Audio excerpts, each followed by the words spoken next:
PDF भी आपको आज ही मिल जाएगी, मैंने शेयर कर दिया, होपफुली मिल जाएगी। तो ये कुछ एक्स्ट्रा क्वेश्चंस हैं जो हमें कर लेने चाहिए, जिससे हमारी प्रैक्टिस थोड़ी बेहतर हो जाए। अब लर्निंग चैप्टर आपका खत्म हो जाएगा आज के बाद, और फिर हम चलेंगे नेक्स्ट चैप्टर की तरफ, जिसमें हम बात करेंगे कैसे बच्चे सोचते हैं, how children learn and think and learn. फिर मोटिवेशन की हम बात करेंगे, फिर उसके बाद आपका इंटेलिजेंस है, फिर आपका पर्सनैलिटी है, इस तरीके के चैप्टर्स आपके हैं।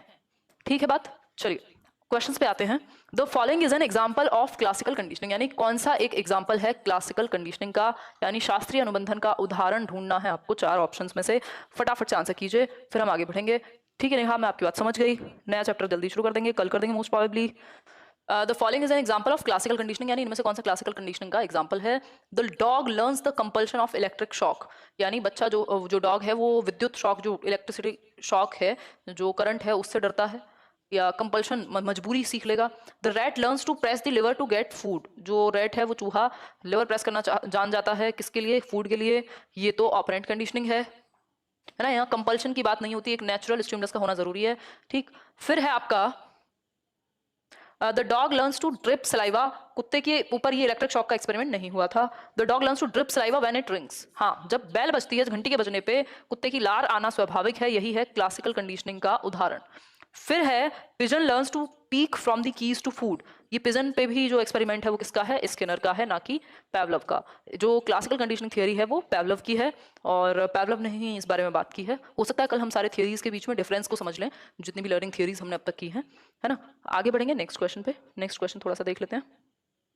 क्वेश्चन नंबर 2 देखिए, reinforcement is part of which of the following processes, यानी रीइंफोर्समेंट जो है वो किस प्रोसेस का पार्ट है, यानी पुनर्बलन किस एक प्रोसेस का हिस्सा है, किस प्रक्रिया का हिस्सा है, ये बताइए, फटाफट से बताइए, जल्दी बताइए, पुनर्बलन किस प्रक्रिया का हिस्सा है, आंसर कीजिए।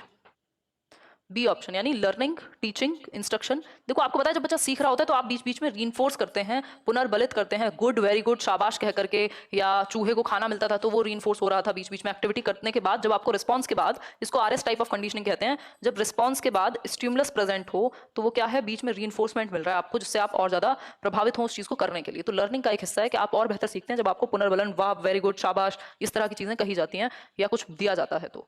फिर है question number 3, special contribution in the formulation of operant conditioning is given by, यानी क्रिया प्रसूत अधिगम सिद्धांत का प्रतिपादन करने में विशेष योगदान किसका है, किसने कंट्रीब्यूट किया है, किसमें ऑपरेंट कंडीशनिंग, या जिसको इंस्ट्रूमेंटल कंडीशनिंग भी कह देते हैं, नैमित्तिक अनुबंधन भी इसको कह देते हैं। ठीक है बात, देखिए एक बार। हाँ, अगर फीवर है रिकॉर्डेड क्लास देख लीजिए, कोई दिक्कत नहीं है। पहला ऑप्शन है कोहलर, दूसरा ऑप्शन है हल, इनकी सबकी थियरीज हम पढ़ चुके हैं, स्किनर, और फिर है थॉर्नडाइक। इनके बीच में डिफरेंस हम कल समझ लेंगे, किसी को अगर अभी भी कंफ्यूजन है इन थियरीज के बीच, आई विल ट्राई कि मैं इनको कैटेगराइज करके और आपको डिफरेंस समझा पाऊँ। स्किनर इसका सही उत्तर है। स्किनर ने operant conditioning, RS type of conditioning, पहले इसमें अनुक्रिया होती है फिर उद्दीपक आता है ना, नैमित्तिक भी इसको कहते हैं। ठीक, एक क्वेश्चन किया था हमने लास्ट क्लास में कि बच्चा एग्जाम ना होने के बावजूद भी पढ़ाई करता है, या कुछ तो था, होमवर्क कंप्लीट करता है। देखो कई लोग कह रहे थे कि उसमें क्लासिकल कंडीशनिंग क्यों नहीं होगा, जब रिस्पॉन्स पहले, जब वो एक्टिविटी पहले से कर रहा है और रिवॉर्ड बाद में मिलेगा, तो ये ऑपरेंट कंडीशनिंग है। ठीक है, ये क्या है, ऑपरेंट कंडीशनिंग है। जब रिवॉर्ड या स्टिमुलस पहले आ जाए और बाद में आप क्रिया करें उसे देख करके, तब वो क्लासिकल कंडीशनिंग या आपकी वो होती है, वो थॉर्नडाइक वाली trial and error. If prior knowledge helps in acquiring new knowledge, यदि जो पूर्व ज्ञान है आपका, ओल्ड नॉलेज, नई नॉलेज को एक्वायर करने में क्या करती है, मदद करती है, तो इसको क्या कहेंगे। देखिए एक बार, इसका आंसर बिल्कुल सिंपल है, पॉजिटिव ट्रेनिंग ट्रांसफर या पॉजिटिव लर्निंग ट्रांसफर। इसको थॉर्नडाइक ने दिया है, हमें पता है। नेगेटिव ट्रांसफर होता है जब पुराना ज्ञान नए ज्ञान में दिक्कत करे, और इन दोनों का यहाँ पे कोई संबंध नहीं है। जनरलाइजेशन पैवलव की थ्योरी में यूज होता है। एक होता है जीरो ट्रांसफर, जो एक सिचुएशन से दूसरी सिचुएशन में बिल्कुल प्रभाव ना डाले। पॉजिटिव का मतलब क्या है, आपको साइकिल चलानी आती थी, आप स्कूटी सीख रहे हैं, तो आपको हेल्प मिलेगी ये चीज में। ठीक है, आपको साइकिल ने हेल्प की स्कूटी सीखने में, ये है पॉजिटिव ट्रांसफर। ठीक है बात। क्वेश्चन नंबर 5 देखिए, एक बार पढ़ के आंसर करने का प्रयास करिए, फिर हम आगे बढ़ेंगे। देखिए फटाफट से देखिए, which schedule of reinforcement does the teacher pay at the end of each month, हर एक मंथ के लास्ट में टीचर आपको दिखाता है, रीइंफोर्स करता है, क्या है। फिक्स्ड रेशो है, रेशो की तो बात ही नहीं हो रही, टाइम की बात हो रही है। टाइम की बात होती है उसका मतलब होता है इंटरवल। अगर टाइम के गैप पे रीइंफोर्समेंट मिले तो इंटरवल कहते हैं उसे। तो ये क्या है, रेशो तो है ही नहीं, क्योंकि कम और ज्यादा की बात नहीं हो रही, टाइम की बात हो रही है। ठीक, तो ये फिक्स्ड इंटरवल है क्योंकि एवरी 30 डेज, हर 30वें दिन आपको मिलता है रीइंफोर्समेंट। तो इसको स्थिर या फिक्स्ड अंतराल कहते हैं कि इंटरवल आपका फिक्स्ड है कि सैलरी महीने के 30वें दिन आएगी, 1 महीने की रिपोर्ट आपको 30 दिन बाद देगा टीचर। ये क्या है? ये फिक्स्ड इंटरवल है। वेरिएबल इंटरवल क्या होता है? कभी 7 दिन में, कभी 6 दिन में आपको रिपोर्ट मिल जाती है, रीइंफोर्समेंट मिल जाता है कभी भी। वेरिएबल रेशो क्या है? आज इतना मिला, कल ज्यादा मिल सकता है, परसों और कम हो सकता है। तो वेरिएबल है रेशो, आपका अनुपात, मात्रा जो है कि एक हफ्ते सैलरी जो है वो 7,000 मिली, अगले हफ्ते आपको 5,000 मिल गई। ये क्या? वेरिएबल है। फिक्स्ड रेशो होता है सेम रेशो, बिल्कुल हमेशा सेम। ठीक, ये एक बात है। आगे बढ़ते हैं क्वेश्चन नंबर 6 पर। Which of the following is not related to classical condition, यानी निम्नांकित में से कौन सा शास्त्रीय अनुबंधन से संबंधित नहीं है, यानी इन निम्नलिखित में से कौन सी एक बात जो है वो क्लासिकल कंडीशनिंग से संबंधित नहीं है, ये पूछा है। पहला है एक्सटिंक्शन यानी विलोपन, स्पॉन्टेनियस रिकवरी यानी स्वतः पुनः प्राप्ति, शेपिंग या फिर स्टिमुलस डिस्क्रिमिनेशन। मैंने आपके साथ डिस्कस किया हुआ है कि इनमें अंतर क्या है।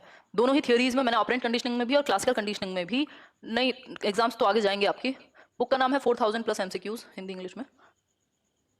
देखिए, which of the following is not related to classical conditioning, classical conditioning से कौन सा रिलेटेड नहीं है। आपको पता है एक्सटिंक्शन विलुप्तिकरण, कुत्ते का घंटी बजने के बाद लार का ना टपकना विलोपन है। स्पॉन्टेनियस रिकवरी, एक दिन अचानक से वो कंडीशनिंग वापस आ जाए बैल बजने पे। स्टिमुलस डिस्क्रिमिनेशन है कि बैल की आवाज में वो अंतर कर पाए, तभी तो कंडीशनिंग होगी। लेकिन शेपिंग जो है किसी आदत को शेप करना, धीरे धीरे धीरे धीरे धीरे धीरे, आप पहले शुरुआत में 1 फिर 2 फिर 3, ये शेपिंग होती है ऑपरेंट कंडीशनिंग में। ऑपरेंट कंडीशनिंग में एक बार ऑपरेंट कंडीशनिंग देखिएगा, फिर आप समझ पाएंगे। आगे बढ़ेंगे नेक्स्ट क्वेश्चन पे। नेक्स्ट क्वेश्चन है क्वेश्चन नंबर 7। आप mother dab her baby on the, ये तो खुद ही पढ़ो और खुद ही आंसर करो। ये तो मैंने कल आपको सैटरडे में भी शायद टेस्ट में कराया था, अगर जो लोग यूट्यूब पे भी देखते हो, नहीं भी देखते हैं तो ये देख लीजिए। देखिए एक बार, 7 बजे चल रहा है टाइमिंग आजकल। बताइए फटाफट से आंसर कीजिए,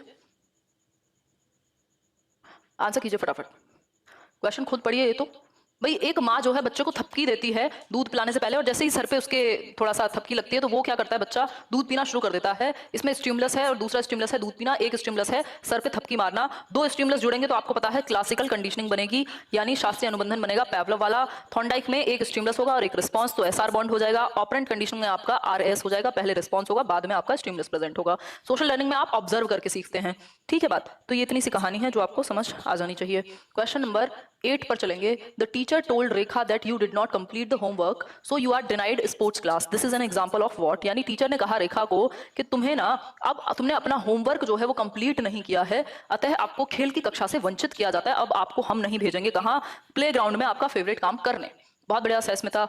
तो ऑफ नेगेटिव रीइंफोर्समेंट का एग्जांपल है, ये किसका एग्जांपल है ये पूछा है। तो ये नेगेटिव रीइंफोर्समेंट का एग्जांपल है, दंड का एग्जांपल है, पॉजिटिव रीइंफोर्समेंट का एग्जांपल है, टैक्टाइल अवार्ड का एग्जांपल है। बताइए एक बार फटाफट से बताइए, आंसर कीजिए, बताइए। पनिशमेंट का एग्जांपल है भाई, आपने बच्चे से कुछ डिजायरेबल छीन लिया, जो वो चाहता था करना वो छीन लिया, ठीक है। तो ये पनिशमेंट है, दंड है सीधा सीधा। और इससे क्या होगा, बिहेवियर डिक्रीज हो जाएगा। अब वो जो होमवर्क नहीं करना था, क्या होगा, अब वो नहीं ठीक से कर पाएगा। खैर यहाँ बिहेवियर की बात ही नहीं हुई है, सिंपल है कि आपने वो डिनाई कर दिया, उसको दंड दे दिया जो वो करना चाहता था, जो वो करना चाहता था। इसमें एग्जाम्पल खुद ही छिपा हुआ है। क्या एग्जाम्पल लोगे? ये चैप्टर पढ़ते समय नहीं एग्जाम्पल मिल पाया था, है नहीं? बताओ अंजित, प्रैक्टिस के टाइम भी आपको सारे एग्जाम्पल दें हम ही।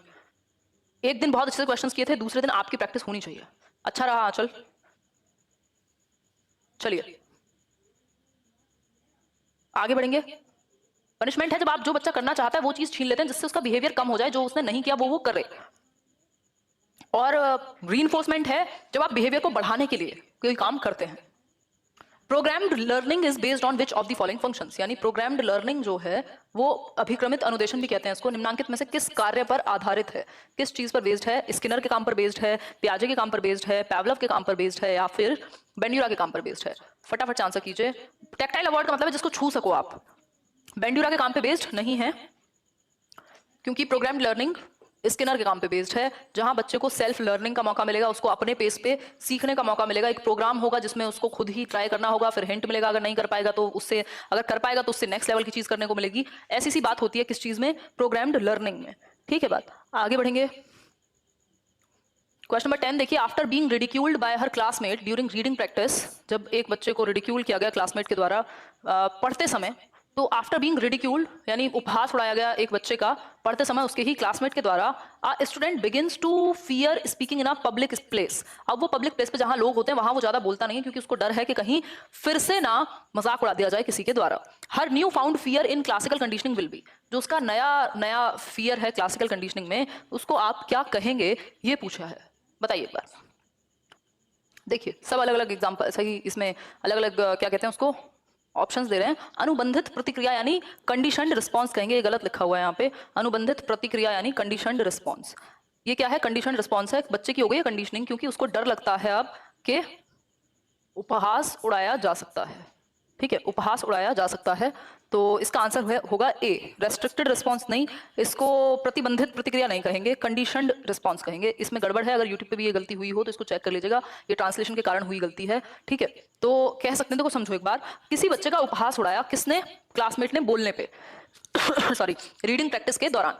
अगर हम बात करें तो एक बच्चा है जिसको डर लगने लगता है पब्लिक प्लेस में बोलने से, अब वो बोलता नहीं है, तो क्लासिकल कंडीशनिंग में ये क्या है? क्लासिकल कंडीशनिंग में ये कंडीशनड रिस्पॉन्स है, कंडीशनिंग हो गई है, उसके अंदर डर आ गया है किसी एक स्टिमुलस के जुड़ने के कारण। पहले वो बोलता था, बोलने के साथ मजाक जुड़ गया, दो स्टिमुलस कनेक्ट हुए, तो ये क्या है? कंडीशनड रिस्पॉन्स है, अनुबंधित प्रतिक्रिया है। कोई कह रहा है व्हाई नॉट बी, उद्दीपक थोड़ी है ये, अब वो रिस्पॉन्ड नहीं करता ना, तो स्टिमुलस कहां से आ गया? अब वो बोलता नहीं है, ये तो उसका रिस्पॉन्स है जो कंडीशनिंग हो चुकी है उसके रिस्पॉन्स की। समझ पा रहे हो? कंडीशनिंग हो चुकी है उसके रिस्पॉन्स की। नहीं, सब रिपीटेड नहीं है, मोनो पहले क्वेश्चन सॉल्व किया करो फिर बोला। जी आपके कितने ठीक हुए ये आप बता दीजिएगा कमेंट सेक्शन में। इतनी बात सभी को क्लियर है? कोई दुख दर्द परेशानी यहाँ तक किसी को हो